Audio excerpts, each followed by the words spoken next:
It's a very English scene, waiting fatalistically for a bus that may not arrive.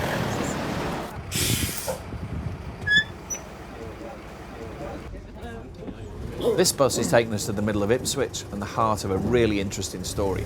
Ipswich is run by a Tory-Lib Dem coalition, which obviously shines light on a really big theme of the campaign so far, whether Nick Clegg would get into bed with David Cameron and what that might actually mean.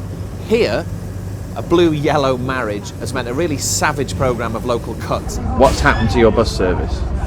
Well, it's not very good. It is not very good, it has to be said.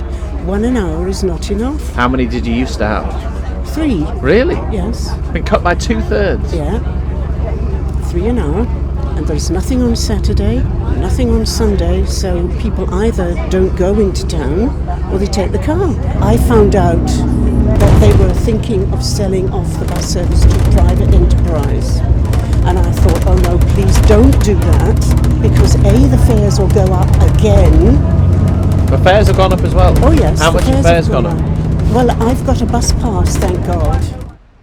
In terms of Westminster politics, Ipswich is held by the Labour Party, but the Tories need to win this seat to put David Cameron in Downing Street. And the Labour Party here is really trying to make a big election issue of the Lib Dem Tory Council's record. I think anybody wouldn't be surprised about what the Tories have done. They've cut services, they've privatised, they've sacked staff, they've reduced their terms and conditions. I think what people were surprised about was the fact that Liberal Democrats have backed them up 100%. I mean, you say, for example, you don't like the fact that they're trying to part privatise the bus service. This government tried to part privatise Royal Mail. I felt very queasy about that, arguably for much the same reasons. Are you on a sticky wicket with some of this stuff? No, I think we're very clear that something like Ipswich buses has worked very well. Royal Mail, there have been all sorts of issues about the performance of Royal Mail, and bringing in an external partner was something that was proposed in order to try and address that. That's exactly the argument that the Tories and the Lib Dems use about the bus company. But it's an invalid argument, because there's nothing wrong with the performance of Ipswich buses, except they've been taking money out of Ipswich buses and cutting routes ever since they took over the council. The lesson that we've got in Ipswich is that you've got no idea what you're going to get with the Liberal Democrats. They were telling people... They want to scrap Trident, take all those poor people out of tax. They want to separate retail and investment banking. Need I go on? They have got clear policies. Yeah, but what they said in Ipswich... Much of which is to the left of yours. What they spent all their time saying in Ipswich was, we're the only ones who can keep the Conservatives out. As soon as they got the opportunity, they went into bed with the Conservatives. Now they're following a Conservative agenda of cutting services and privatising services. That's not what most people voted Liberal Democrat for in Ipswich. This is the Chantry housing estate, which is the biggest council housing estate that Ipswich Borough Homes has. Mike Lloyd is a tenants representative. He's campaigning against the council's decision to close 3 local housing offices.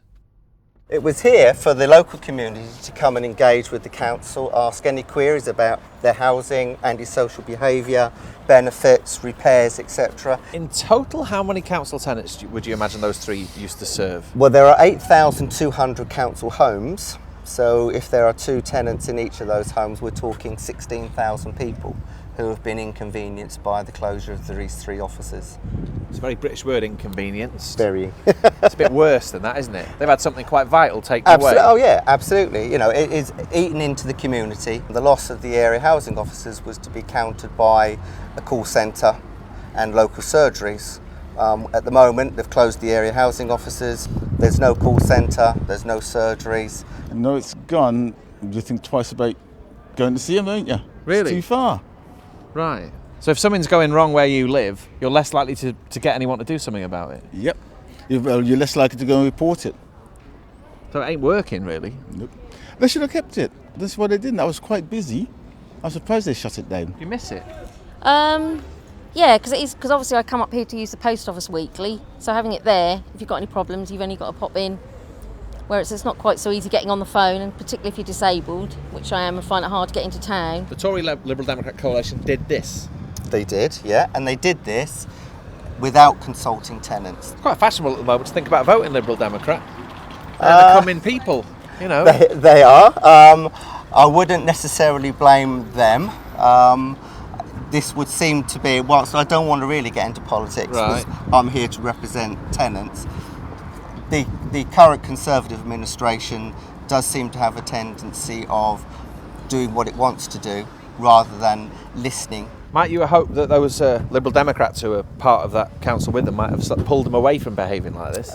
We'd like to think so, and with someone who perhaps more likely to vote Liberal Democrat, something I would like to see. You haven't seen much of it so far? Not so much, no. Does that make you feel any different about how you're going to vote or anything? Possibly, yeah. I'm just gathering all the information. But yes, obviously, it's really important to look in your local area. Yeah. What's happening, that makes a huge difference. They're right to blame us for the area housing office closed because that was a policy decision that the council made. The reasons for it, however, are manifold. Firstly, the actual number of people that use those housing offices is very, very small, and the majority of contact is actually made over the telephone or face-to-face in other places. And what we've said and they're expensive to run. They're very, very expensive to run. They're a lovely resource everybody wants to do, but very, very expensive. So what we said in place of that is we want our officers to go into people's homes. It's going with the times. It's a very, very expensive, old-fashioned way of communicating with people. People like it. I mean, we didn't have to, when we were down on the Chantry Estate before, we just went around randomly vox-popping people, and it took no effort to find people who said, I really miss that place. It's been gone 3 weeks, and it hurts. We put a survey out, and people said they like telephones, they like email, they like leaflets through the door, they like home calls, and they also like the centres and whatever to go to. Of course they like them. Everybody likes them. The problem is everybody can afford to pay for them. We spoke to an elected tenant representative today. Yes, you're in partnership with the Tories in the council here, but he can't detect your influence. He doesn't feel that you're pulling them anywhere different from where they'd go anyway, that there's no restraint. But 3 years ago, the local rag, even the Star, was saying that they can see the influence on the Tories because they don't see any Tory party policy in the borough council. They saw it as a green council, and it was a green council because of the yellow Lib Dems. That's the effect we're actually having. That's why we won Britain's Cleanest Town Award only last summer. That's the effect we're having. The new cycle lanes, the fact that we're putting bike parking areas up all over the place, and the improvements in the town centre or whatever. You won't find those really right-wing Tory policies. But what you also won't find the sort of centre-down, statist, one-size-fits-all Labour policies either. I've been running a very local campaign. It's been very positive, and it's been about many of the things that Liberals find interesting and important. The environment, local power, to hospitals, to schools. And these are things that we do intersect by our nature. So I think it's something that they find attractive as well. Do you think you have a view of society in common, though? I mean, they're very keen on the idea of using the state to make society more equal. There's one thing that separates them from you. They're extremely pro-European by Conservative standards. They talk about having a review of the Trident weapon system, which tends to turn Conservative hair white. And then also you've got this issue of electoral reform, which is religious for them, and you're religious in your loathing of the idea. Yeah. They're really fundamental differences. Well, on the state, I suppose it depends what Liberal you're talking to, right? There's some who really believe in firm localism, and that's the part of conservatism and liberal conservatism, I suppose, that I adhere to. In Ipswich, no matter how much the Liberals would wish it otherwise, there are only two parties who are likely to win this election. So in the end, Liberals in Ipswich have got to make a decision. Do they want a kind of Liberal Conservative, or do they want the existing Labour MP? You called yourself a Liberal Conservative there. I am, so there's something in this.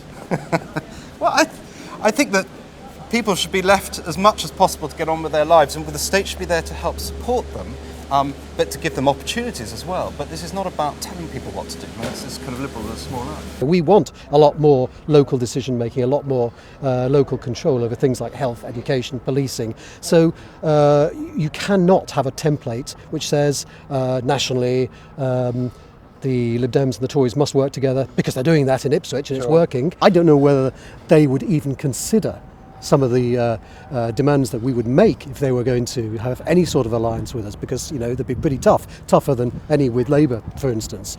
But if in some world this was possible, then we would have watered them down, and we would be presenting to the country something which moved us forward. It would be tougher to make a deal with the Tories than it would be with the Labour Party. Yes, I think you yourself pointed out that there's a clearer stretch of water between us and them than between us and Labour, and on many issues that's clearly So you're true. not equidistant? Depends what. I mean, you're not. You just said you're not. I could never stand as a Labour candidate. I could never stand as a Tory candidate. I feel we are so far from them. So far from. We stand for fairness. The Tories are almost the polar opposite. We we don't act for vested interests as both of the old parties do. We're not going to make the same old mistakes that have been made for 65 years. We're standing for something completely different. But it would So be tougher negotiating an agreement with the Tories than it would with Labour. Depends what they're willing to give up. I think the thing about politics at the moment is everybody's recognising that there's a rainbow of opinion out there, as such as there's a rainbow of opinion within political parties. I hope we're either going to get a Lib Dem government or a hung parliament, in which case we will have made a real impact on British politics. It'll never be the same again. And we won't be doing a deal with anybody who doesn't do PR. This has been a really interesting, exciting election campaign. And obviously most of that has been down to the big Liberal Democrat surge. And you come to a place like Ipswich, and this is a story that applies equally well to Birmingham or Leeds or Camden, and you can't help but feel slightly troubled. Maybe it's unfair to compare local politics to national possibilities, but this is all the evidence we've got to go on. There have been advances made here with things like the university or the green agenda that probably wouldn't have happened if the Lib Dems weren't involved in government. Having said that, the Lib Dems still seem so muddled up and free of any sort of ideological anchor that I worry that they end up being a cheap date. As I leave town, my optimism is still there, chiefly because I think we might be able to make a move forward on the electoral system, but I can't help still feeling really rather troubled.